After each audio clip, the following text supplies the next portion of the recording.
Greetings, fam. If you want to reduce blood sugar and reduce the risk of diabetes and have overall better health by keeping your sugar levels low, you have to adhere to two concepts of two eating styles: low carb and spicy foods. We'll cover spicy foods later. I'm going to go into a low carb presentation at this time. I've always wanted to show how serious sugar is in destroying the body, and being addicted to sugar, also how serious that is. And I think I'm heading in the right direction with this video. I think we really don't realize the impact that this chemical has, not just on our health, but in our lives. So I'm going to give you some information on how to eat to control this substance and keeping your body safe and healthy. But first, I want to cover some ground that may be foreign to a lot of people, even those who may have had some experience with sugar issues or sugar-related pathologies. So let's get into it. So let's see what happens when we type in sugar poisoning. Okay, we get glucose toxicity. That is the medical terminology for sugar poisoning. Okay, glucose toxicity. So boom, we go here. Toxicity to glucose is not a normal state. However, it has been reported that after certain individuals ingest sugar, they produce excess tumor necrosis factor. Let's look into tumor necrosis factor. So what is tumor necrosis factor? Now I want you to bear with me because I'm going somewhere with this. Okay? Just do a little reading here. Tumor necrosis factor, often called tumor necrosis factor alpha or TNF-A, is a cytokine, a small protein used by the immune system for cell signaling. If macrophages, that are the white blood cells, if macrophages detect an infection, they release TNF in order to alert other cells of the immune system as well as other tissues, leading to inflammation. TNF is a member of the TNF superfamily, which consists of various transmembrane proteins with a homologous TNF domain. Okay, so we know that TNF is an immune stimulator, okay, or rather it's used by the body to signal immune response, okay, to make it simple. So if this is being released in the body, why is the body using this powerful protein? Why is it responding this way? The primary role of TNF is the regulation of immune cells. TNF being an indigenous pyrogen, which is the body produces it, and it produces the heat from it as well. We can go down here and see fever, also referred to as pyrexia. Okay, is defined as having a temperature above the normal range due to an increase in the body's temperature set point. Okay, so this is the body's response, basically the body producing a fever to heat itself up to destroy pathogens. TNF, being an indigenous pyrogen, is able to induce fever, apoptic cell death, cachexia, inflammation, and to inhibit tumorigenesis or tumorigenesis, okay, which is the creations of tumors. Viral replication, or it inhibits viral replication. So this is the body trying to stop viruses from reproducing in the body, in cells. And respond to sepsis via IL and IL-6 producing cells. Dysregulation, that means if there's too much or too little of this TNF being produced in the body, it has been implicated in a variety of human diseases, including, now these are not the only ones because it says including, Alzheimer's, cancer, major depression, psoriasis, IBS or IBD. Okay? So these are powerful actions taken by the body. Okay? And if this is dysregulated, this production is dysregulated, it has been implicated that that is a cause or a precipitator or precursor, however you want to choose, of Alzheimer's, cancer, major depression, psoriasis, inflammatory bowel disease. And I would wonder if, since TNF is released, this tumor necrosis factor is released as a result of glucose toxicity or sugar poisoning. Sugar poisoning releases this TNF. Toxicity to glucose is not a normal state. However, it has been reported that after certain individuals ingest sugar, they produce excess tumor necrosis factor. So the only argument is, what is the toxicity level? Does it happen all at once? Or can you ingest and develop this toxicity over time as you ingest too much sugar on a daily basis and destroy your body? In searching for the answer to the question of if sugar damages the body over time, or if the body is being poisoned by sugar over time, we go to Advanced Glycation End Product, also known, interestingly enough, as AGES. Advanced glycation end products are proteins or lipids that become glycated as a result of exposure to sugars. They are a biomarker implicated in aging and the development or worsening of many degenerative diseases such as diabetes, atherosclerosis, chronic kidney disease, and Alzheimer's disease. So we go to glycation and we see is basically the bonding of sugar to meat or to an amino acid, a protein, or fat, or lipid. Glycation is the covalent attachment of a sugar to a protein or lipid. Typical sugars that participate in glycation are glucose, fructose, and their derivatives. So family, we know all sugar is broken down into glucose in the blood. All sugar, or rather all carbs, are broken down into glucose. So if AGES is an effect of the body, everyone who engages in carbohydrate eating has glucose in their blood. And when that attaches, when the molecules of these sugars attach to the proteins or the lipids in the body, then we have this advanced glycation end product. So to summarize all of this, or rather, I want to just go to a few important points. First of all, when you have the AGES, sugar actually enters the bloodstream as glucose, and the glucose binds to red blood cells, it binds to proteins in the blood, and fat lipids in the blood. Now, when there's an accumulation of sugar poisoning to red blood cells, you have the potential for cardiovascular disease, because we know that the red blood cells regulate hemoglobin, which is responsible for oxygen production in the body. This also is connected to vascular issues where there's poor circulation, because there is not enough oxygen production. All right, we're going to go into the cascade of problems these AGES cause, because what they do is they accelerate what are called reactive oxygen species. I spoke about this before, where there are these renegade molecules that have unpaired electrons, and they steal the electrons from cells and kill them. Right? Remember that? So they destroy the body by basically stealing from all of the cells, all of the cellular components and the different types of cells. Again, we talked about the red blood cells that they steal electrons from, that they destroy. They also, again, bind to proteins in the blood. And this causes things like proteins to sequence or what they call misfolding. They sequence improperly, so the proteins are unstable. And this causes things like wrinkles, skin diseases, skin failures, etc.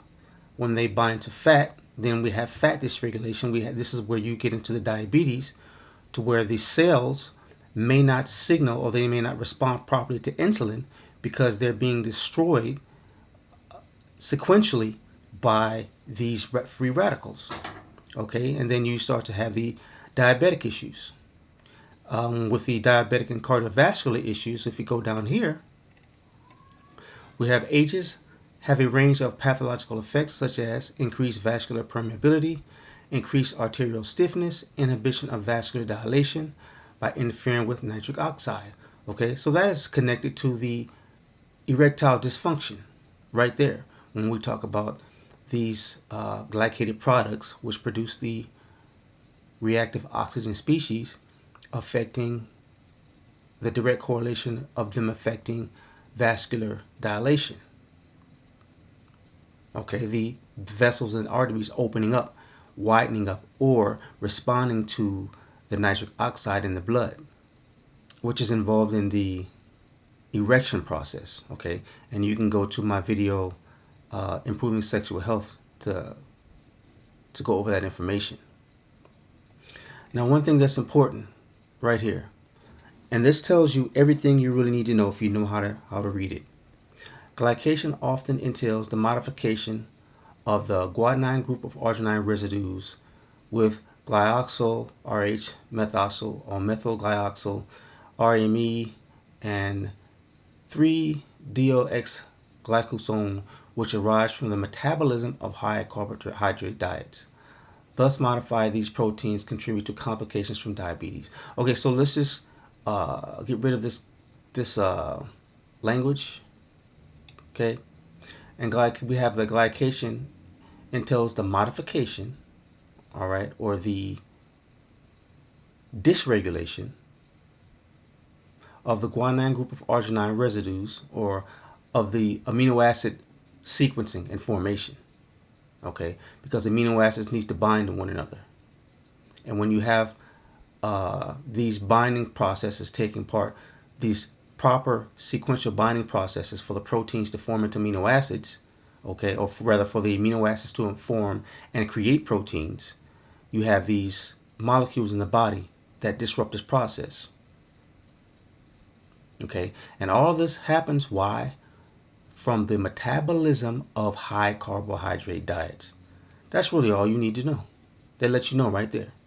Okay, now, again, when you read these things, you have to know that Wikipedia will slip in its own safety measures to make sure that they don't offend major corporations, such as the meat industry. Okay, that's why we have here where it says, however, only low molecular weight ages are absorbed through diet, and vegetarians have been found to have higher concentrations of overall ages compared to non-vegetarians. Now, you have to be careful with that, because they just told you up here, animal-derived foods that are high in fat and protein are generally age-rich and are prone to further age formation during cooking. So what they're saying is, the type of vegetarian that's basically a starchitarian, we talked about that before, that eats no meat but a lot of carbs, they still eat breads. These are not real vegetarians, but there are some people who claim vegetarianism who eat a lot of carbs. Most vegetarians, most true vegetarians know you have to remain low on the carb intake, because all of the carb needs are met through the vegetation. The carburation or the carbohydrates supplied through your vegetation, and some, I would imagine, pastries. But again, true vegetarians really steer away from those type of pastries and wheats, breads, pastas, etc. So this has some truth to it, but I think it's more of a safety net to make sure that they don't offend any particular corporations. So now we get into the aspect of diabetes, which is the main manifestation of sugar poisoning. And when you read general descriptions, all of what we just discussed about the ages and the ROS, reactive oxygen species, and those things attacking all types of cells in the body, all that stuff is kind of overtaken when you read some descriptions of the disease, which to me lends to the lack of understanding of what's really happening to the body and the seriousness of straightening the diet out in terms of, or the intake out in terms of reducing the glucose level, right? So we have here that type 2 diabetes, that is the one where the cells do not respond properly to the insulin released by the pancreas, but the pancreas still, to some degree or another, releases insulin. The cells just don't respond properly. Again, we talked about how the cells are being damaged by these foreign molecules, these renegade molecules. So they cannot receive the messages from the insulin properly when you have this excess amount of poison in the blood. And these foreign molecules glycating or attaching themselves to all classes of cells. So it is described here as a condition which cells fail to respond to insulin properly. As the disease progresses, okay, that is further proof that over time you have this poisoning of the body. As the disease progresses, a lack of insulin may also develop. A lack of insulin may also develop in addition to the insulin resistance. This form was previously referred to as non-insulin dependent diabetes mellitus, or adult onset diabetes. Okay, so this indicates that it always happens progressively, adult onset, because we have another class that happens early. We'll talk about that in a minute. The most common cause is a combination of excessive body weight and insufficient exercise. Okay, that's BS. All right, so those can be contributors, most definitely, but as we saw, more than likely that is not in many cases the sole culprits. As of 2019, an estimated 463 million people had diabetes worldwide, 88% of the adult population, or 8.8% of the adult population. With type 2, this is the preventable type, making up about 90% of the cases. Rates are similar in women and men, so it doesn't discriminate according to gender. Now remember, this is mostly an Aboriginal people's ailment. Trends suggest that rates will continue to rise. Diabetes at least doubles a person's risk of early death. In 2019, diabetes resulted in approximately 4.2 million deaths. That far surpasses the flu, that far surpasses COVID. But that's another story. It is the 7th leading cause of death globally. That means Aboriginal people all over the globe. And then they get into the cost of it, which is a profit for some people. But again, another story. Now, we commonly hear about type 1 and type 2 diabetes. Those are usually the only types we hear about. Therefore, those are the ones most prominent in people's minds when they think about diabetes. All right? And we know that type 1 diabetes is a failure of the pancreas to release insulin at all, and glucose flows freely into the muscles or freely in the bloodstream. And the lack of insulin makes it so that the glucose is not channeled into the receptors to be received into the various cell types. Okay, whereas type 2 diabetes, there is insulin released from the pancreas, and it gets involved with the glucose, and it does some signaling to have the receptors intake the glucose into the cells and muscles and the lipids. Okay, I don't know why they have all of them here as if there's a complete process, because they should have one or two empty, because what happens is the cells don't respond, or actually they're having the cells not respond here. The glucose or the insulin is attaching to the receptors, but the receptors are not opening up and allowing the glucose inside the cell. So yeah, they have it correctly.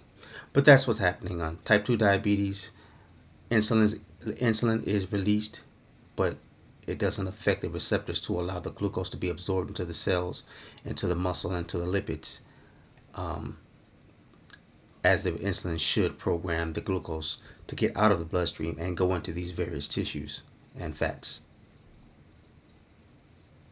But there are plenty of other types of diabetes, and when you see the different types that I'm about to show you really quickly, and you see the ancillary causes of these particular types, it'll give you more information, more insight as to what the common denominator is, which is trauma to the pancreas or trauma to the body, resulting in trauma to the pancreas. Okay, meaning, I presume that if ages destroys cells, then why would it not destroy the beta cells in the pancreas responsible for producing insulin? Right? But let's go into the different types. All right, we have the LADA, or latent autoimmune diabetes in adults. It's a slow progressing form of autoimmune diabetes. Like the autoimmune disease type 1 diabetes, LADA occurs because your pancreas stops producing adequate insulin, most likely from insult that slowly damages the insulin producing cells in the pancreas. Okay, when they say insult, they just mean some cause that damages the beta cells or the insulin producing cells of the pancreas. Now remember, type 1 is when the pancreas just does not secrete insulin. The difference with this one, and in type 1, the pancreas doesn't produce insulin. It's usually due to an injury, or it happens early. It's like adolescent onset diabetes. This is different from this one because this one fades. This one causes the pancreas to fade out basically over time. Now again, this type, or this LADA type, this latent autoimmune diabetes in adults, the reason that they differentiate it from type 2 is because the pancreas fades. The pancreas stops producing insulin altogether. It's not that the pancreas is producing insulin and the body is not responding, as in type 2 again. Is with this latent, or this LADA, the pancreas just stops working. Okay, and they don't know why. And it usually happens 98% of the time after the age of 30. So that's what differentiates this LADA from the childhood diabetes. All right, it gets kind of confusing, but a couple of skims over the information will clear it up. So again, this LADA differs from type 2. It's not type 2 because type 2 happens over time and the insulin or the pancreas still works in type 2. The body just can't respond. It's not type 1 because type 1 usually happens during childhood or adolescence, and there's usually some damage to the pancreas that's traceable. So it's not type 1. This LADA happens almost always after 30, and they can't trace what the damage is, the presumed damage is to the pancreas. That's why they say some insult. It just fades out. It just poops out basically after 30. Okay? And it stops producing insulin.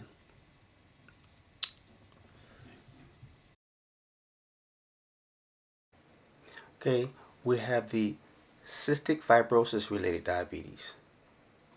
And this is related to a development of excessive mucus. Very interesting. Which in turn can scar the pancreas. So here again we have an insult to the pancreas. This is presumed to be traceable. If scarring occurs, the pancreas stops producing normal amounts of insulin, causing the person to become insulin deficient, like someone with type 1 diabetes. But this is not type 1. So we can then actually connect foods which produce mucus, which sugar is one of the foods that causes mucus. We can attribute that even beyond the ROS and the ages for disrupting the cellular functioning to allow this damage. We have brittle diabetes, which is used to describe diabetes when there are very dangerous and very quick rises and falls in the blood sugar level or the glucose level. Now, I couldn't really find much information on this, but I would suspect that other damages contribute to the body just really not being able to regulate, on top of its pancreas damages, it really not being able to regulate other cellular functions and other hormonal releases in addition to the main insult to the pancreas. But that's presumption. Then we have monogenic diabetes. Now, this is the diabetes that occurs in sometimes babies and very young children. Again, not a lot of information on this. I would bet that, well, actually, there's some information did say that there was some type of damage to either the pancreas or the beta cells of the mother, and somehow that is passed on to the child. That was the inference. It wasn't really written like that, but that was the inference. But this is yet another form that basically has no trace origin. Now, in the next video, we're going to go over some GI charts, and we're going to go over some things that exasperate, or I think that's the right way I'm saying it, that further complicate symptoms of diabetes. We're going to go over that in the next video, but I want to leave you with this to give you some idea of the importance of this subject matter, as I mentioned in the beginning. So now, just to show you how serious sugar addiction is, I'll go to an addiction center hub. This is a hub where you can type in your area code and find rehab centers that you can find rehab centers that are in your area. Okay, so you hit that just to show you that it's an actual rehab hub. Once I put in an area code, then it gives me a map of all the places in my area where I can find rehab centers. Okay, so this is an actual rehabilitation resource. So let's go to addictions. So once you put in addictions, you get your drugs and the classifications: alcohol, antidepressants, benzodiazepines, hallucinogens, inhalants, opioids, marijuana, sleeping pills, stimulants. You get the message. So we go over here to stimulants. We can find that there is an actual caffeine addiction that you can get professional help from. Okay, we have a confidential chat line and everything. But let's go right here to behaviors. We click that, and we get all of our addictions associated with behaviors, or our behavior associated addictions. I guess that's the better way to put it. Gambling, internet conspiracy, plastic surgery addiction, porn addiction, relationship addiction, sex addiction, social media, sugar addiction. Right? Hit that, and we have our resources on where to get help for sugar addiction, as well as a small description of what could be described as sugar addiction. Now, this is right next to your alcohol, your substance abuse, illicit drug, opiate, sleeping pill. We have our sugar addiction. We have our 24/7 live chat, and we have our hotline, and we have insurances, medical insurances that will help you, or that will assist you in paying for this addiction that you will be in treatment for, this sugar addiction. Blue Cross, United Healthcare, Aetna, Humana, Cigna, you get the picture. So if you think sugar addiction is something to be taken lightly, obviously, since you can, through medical insurance, receive help for this at a rehab center, I think it's something to take a little bit more serious than we've been led to do so. So that's going to conclude this video. Where we'll continue with part 2 in just a few days. I have it pretty much finished, so it won't take the full week or so that it usually takes me to upload a video. So look forward in the next few days. Part 2, we will go over some remedies for the situation, okay, and some precautions. Peace. If you learned from this video, help support the study and time to bring this knowledge to our community. It does take time and effort to be concise and as accurate as possible, so that we can stay abreast of important health information and techniques. Please visit the site and follow these links.